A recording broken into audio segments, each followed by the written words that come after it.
નમસ્તે મિત્રો, જ્ઞાનઝલક online study channel પરિવારમાં આપનું ફરીથી સ્વાગત છે। આજે આપણે જોવા જઈ રહ્યા છીએ કેટલાક પદ્ધતિના ખૂબ મહત્વના એવા પ્રશ્નો અને સમજૂતી। ખાસ કરીને જો આપ ગુજરાતી વિષયના હો, હિન્દી વિષયના હોય કે આજનો વિડીયો છે ગણિત વિજ્ઞાન વાળાને પણ એટલો જ મહત્વપૂર્ણ છે, બની રહેવાનો છે। માટે આપ જો કોઈ પણ સબ્જેક્ટ સાથે રિલેટેડ હોય પરંતુ પેપર નંબર 2 ની અંદર ચોક્કસ આ વિડીયોમાંથી આપણે 1-2 માર્ક છે કવર થઈ જશે, તો વિડીયોને સ્કીપ કર્યા વિના અંત સુધી છે ચોક્કસ જુઓ આપ। અને વિડીયોના આધારે તમને અંતમાં એક પ્રશ્ન પૂછવામાં આવશે, જેનો જવાબ આપણે કમેન્ટ બોક્સની અંદર ભૂલ્યા વિના આપવાનો છે। તો સ્કીપ કર્યા વિના શરૂ કરીએ આપણે વિડીયોની માહિતી અને સમજૂતી સાથે। આપને ચોક્કસ 100% સમજાઈ જશે આ માહિતી। તો જો એવું લાગે કે ખરેખર સમજાણો છે તો લાઈક કરીને શેર પણ ચોક્કસ આપના મિત્રો સાથે કરી દેજો। ખૂબ ખૂબ આભાર।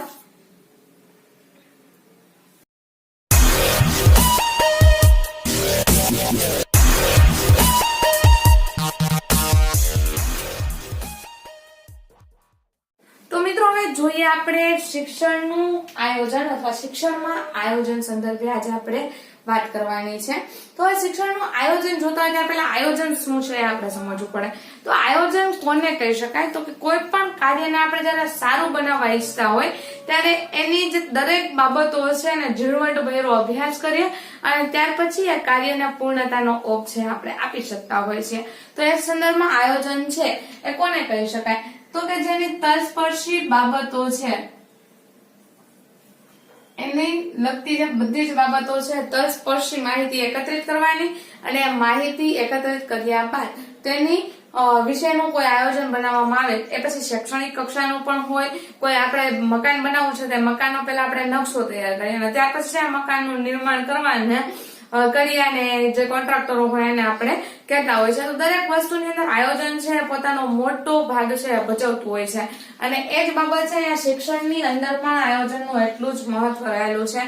પાઠ આયોજન સંદર્ભે આપણે પીટીસી કે બીએડ ની અંદર આપણે ભણી ચૂક્યા છીએ અને એ સંદર્ભમાં ખાલી આમાં આપણે મુખ્ય બાબતો જે પૂછાય છે ને એને જ માત્ર અહીંયા ટાર્ગેટ કરવાનું રાખેલું છે। એટલા માટે વિડીયોને અંત સુધી જુઓ અને દરેક બાબતો છે અગાઉના પ્રશ્ન પેપરની અંદર આ પ્રકારની પૂછાયેલી જ છે। આપ કોઈ પણ મેથડનો પેપર છે એ જોઈ શકો છો।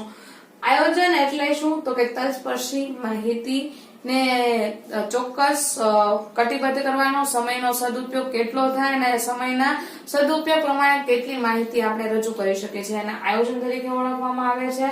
પાઠ આયોજનમાં સમાવેશ બાબતો આ એક મહત્વની બાબતો છે। આપણે ભણાવીએ છીએ છતાં પણ આપણે અમુક વખત છે આની અંદર ભૂલ કરી દેતા હોય છે। કેટલી માહિતી સમાવિષ્ટ કરી શકાય છે એવું પૂછવામાં આવે તો અહીંયા આપણે 11 નો આંકડો છે યાદ રાખવાનો છે।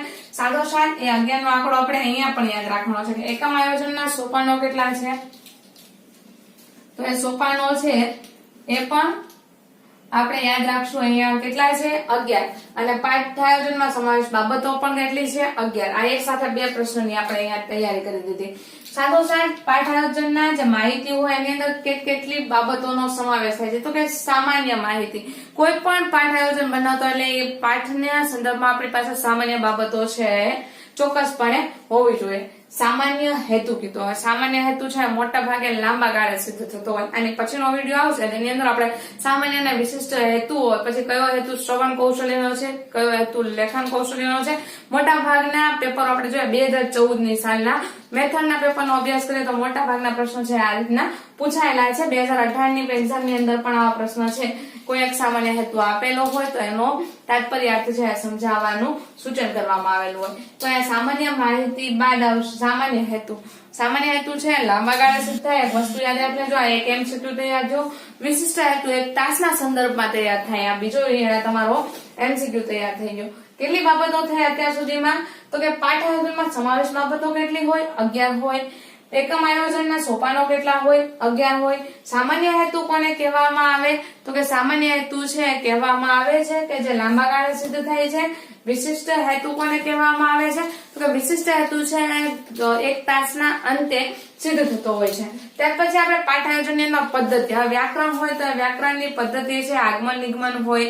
એ જ રીતે કોઈ આપણે પાઠ સમજાવતા હોય તો પાઠ સમજાવતી વખતે વ્યાખ્યાન પદ્ધતિનો ઉપયોગ કરીએ તો એ રીતે પદ્ધતિ છે એની પછીની મૂળભૂત બાબત કહેવાય। સંદર્ભ ગ્રંથ રિલેટેડ મટીરિયલ આપણે જે તૈયાર કરીએ, જે પાઠ્યપુસ્તક પણ હોઈ શકે, નવનીત પણ હોઈ શકે, અપેક્ષિત પણ હોઈ શકે, અથવા તો કોઈ એક નવલિકાનો એક નાનકડો એવો અંશ છે આપવામાં આવેલો હોય તો એ પણ હોઈ શકે. દાખલા તરીકે સંદર્ભ ગ્રંથની અંદર આપણે એક ઉદાહરણ લઈ શકીએ કે અભિજ્ઞાન શાકુંતલમનો એક શકુંતલા ઉપાખ્યાન કરીને પાઠ આવે છે 11મા ધોરણની અંદર. તો એને જયારે ભણાવતી વખતે આપણે સંદર્ભ ગ્રંથ તરીકે અભિજ્ઞાન શાકુંતલમ અથવા તો કાલિદાસના અન્ય નાટકો છે એને ઉપયોગ કરી શકીએ છીએ. વિષય વસ્તુના મુદ્દા, હવે જે પર્ટિક્યુલર ટોપિક ભણાવવાનો છે, ભણાવવાના ટોપિક રિલેટેડ કેટલાક મુદ્દાઓ આપણે તૈયાર કરશું. જો એકમ આયોજન હોય તો એને સંક્ષિપ્તકરણ કરીને નાના નાના ટુકડાઓની અંદર આપણે સંશ્લેષણ ને વિશ્લેષણના સિદ્ધાંત મુજબ ગોઠવણી કરશું. શિક્ષકની પ્રવૃત્તિ, હવે શિક્ષક છે એ ચાલુ તાસ દરમિયાન કઈ કઈ પ્રવૃત્તિઓ કરાવશે એ પણ અહીંયા ઉપયોગી બની રહે. એટલે શિક્ષકની પ્રવૃત્તિ પણ આવશે. પછી જે શિક્ષક પ્રવૃત્તિ કરાવશે એમાં વિદ્યાર્થીઓ એની સામે પ્રત્યુત્તર સ્વરૂપે કેવી પ્રવૃત્તિઓ કરશે એનો સમાવેશ થશે વિદ્યાર્થીની પ્રવૃત્તિની અંદર. ત્યાર પછી આવશે મૂલ્યાંકન. હવે જે શિક્ષક અને વિદ્યાર્થીની પ્રવૃત્તિ પૂરી થઈ ગઈ, પાઠ છે થોડો ઘણો અંશે ભણાવી દેવામાં આવેલો, અને ત્યાર પછી આ પાઠ કેટલો વિદ્યાર્થીઓને સમજાયો છે એ વસ્તુને ક્લિયર કરવા માટે મૂલ્યાંકનનો ટોપિક છે એ રાખવામાં આવે. મૂલ્યાંકન છે એના દ્વારા પ્રશ્નો છે પૂછવામાં આવે ને પ્રશ્નો દ્વારા વિદ્યાર્થીની અંદર કેટલી જાગૃતતા છે આવી છે પાઠના સંદર્ભમાં એનો આપણે સમાવેશ કરતા હોય છે. ત્યાર પછી આવે કાપા કાર્ય. આપણું કાપા કાર્ય છે એના દ્વારા આપણે કેટલાક મહત્વના અઘરા પ્રશ્નો, અઘરા જે શબ્દાર્થ હોય એનો આપણે ઉપયોગ કરી શકીએ. કાપા કાર્યની અંદર વિશિષ્ટ માહિતી છે એનો પણ આપણે રજૂઆત છે કરી શકતા હોય છે. અને છેલ્લું સોપાન છે કે છેલ્લું આપણું સમાવિષ્ટ બાબતોની અંદર સમાવેશ થાય એ સ્વાધ્યાયનો થાય. હંમેશા યાદ રાખજો, પહેલું સોપાન આપણું આવશે વિષય વસ્તુ તરફ લઈ જવું, એટલે કે વિષય વસ્તુ આપણે વિષયાભિમુખ આવશે, અને છેલ્લું સોપાન આવશે ને પાઠ આયોજનનો સ્વાધ્યાય આવશે. આ સ્વાધ્યાયની અંદર આપણે સ્વ પ્લસ અધ્યાય નીતિ સ્વાધ્યાય, તો જે પોતે વિદ્યાર્થી પોતાનું મૂલ્યાંકન પોતાની રીતે કરી શકે એટલા માટે સ્વાધ્યાય છે એનો ઉપયોગ કરવામાં આવે છે. કેટલાક બહુ મહત્વપૂર્ણ કોઈ પણ મેથડ ના હોય, તમે આ પ્રશ્ન છે એની વગરનો પેપર છે તમારો હોતો જ નથી. જ્યાં સુધીના મેં જે આપણા પરીક્ષાના ટોટલ 2011-12 ની અંદર લેવાયેલી, 2014 ની અંદર લેવાયેલી, કે પછી હવે જે વાત કરવાની છે આપણે એ વાત છે તમે કોઈ પણ મેથડ ના હોય, આ પણ કોઈ પણ મેથડ ના ઉમેદવાર હોય તમને તો પણ ઉપયોગી છે ને. હવે પછીની જે મોસ્ટ આઈએમપી બાબતો છે આપણે યાદ રાખવાની છે. હવે જોઈ લઈએ અહીંયા પાઠ આયોજનના પ્રકારો કેટલા છે. એક તો માઇક્રો પાઠ છે, સેતુ પાઠ છે, તાસ પાઠ છે, એકમ આયોજન છે. એટલે પાઠ આયોજનના પ્રકારો કેટલા છે તો તમારે કેટલા પ્રકારોની અંદર સમાવેશ થઈ શકે? 4 પ્રકારોની અંદર છે ટપાલ એનો સમાવેશ છે થઈ જાય છે. સૌ પ્રથમ પાઠ આયોજનનું કયું સોપાન આવે તો પાઠ આયોજનનું સૌપ્રથમ સોપાન છે ને વિષય પ્રવેશ આવશે. આ વસ્તુ ખાસ યાદ રાખવાની છે આપણે. વિષય પ્રવેશ એ પાઠ આયોજનનું પહેલું સોપાન છે, અને છેલ્લું સોપાન છે મિત્રો એ છે આપણું સ્વાધ્યાય. આગળ આપણે વાત કરી જ, પરંતુ એનું થોડુંક એવું પુનરાવર્તન અહીંયા કરી દઉં. માઇક્રો પાઠ છે જેને આપણે સિમ્યુલેશન તરીકે પણ ઓળખીએ છીએ. હવે માઇક્રો પાઠ છે એનો સમય કેટલો હોય છે? 5 મિનિટનો સમયગાળો છે એનો જોવા મળે છે. સેતુ પાઠ છે, માઇક્રો પાઠ છે એની અંદર શું હોય તો કે જ્યારે તમે કોઈ પણ બીએડ કે પીટીસી ભણતા હોય તે સમયે તમારી અંદર શિક્ષકત્વ છે થોડું ઘણું ઉમેરાય, કઈ રીતે આપણે અભ્યાસ કરાવી શકીએ છીએ મિત્રોને, વિદ્યાર્થી મિત્રોને, તે જોવા માટે છે આપણે માઇક્રો ટીચિંગ છે સૌપ્રથમ આપણું પગથિયું છે શિક્ષક બનવા માટેનું. તો એ જે પગથિયું છે એ પગથિયાની અંદર આપણે વિશિષ્ટ પ્રકારના જે આપણા 4 કૌશલ્ય મૂળભૂત છે એ કૌશલ્યનો આપણે 5-5 મિનિટ છે અભ્યાસ કરવાનો હોય છે, અને એ 5-5 મિનિટની અંદર જે આપણે 4 કૌશલ્ય હસ્તગત કરેલા છે એ 4 હસ્તગત કરેલા કૌશલ્યને અહીંયા આપણે મિશ્રિત કરીને સેતુ પાઠની અંદર સમાવેશ છે કરીએ છીએ. તો 15 થી 20 મિનિટનો સમયગાળો છે કયા પાઠનો થશે? સેતુ પાઠનો થશે.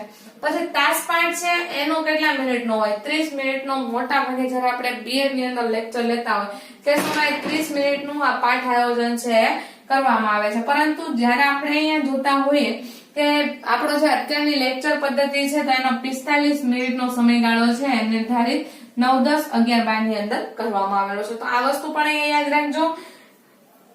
એકમ પાઠ આયોજન શું છે? હવે એકમ પાઠ આયોજન કોઈ એક મોટો એવો મુદ્દો છે કે જેને સમજાવવા માટે છે આપણે 5 તાસનો ઉપયોગ કરીએ, અને આ 5 તાસના અંદર આપણે 4 તાસની અંદર 3 તાસ છે એની અંદર એ ટોપિક છે એના પૂરો કરશું.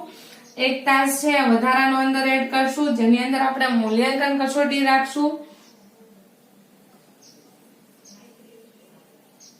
અને મૂલ્યાંકન કસોટી પૂરી થશે અને તે સમયે છે આપણે મૂલ્યાંકનની સાથોસાથ પછી અમે આપશું ઉપચારાત્મક શિક્ષણ.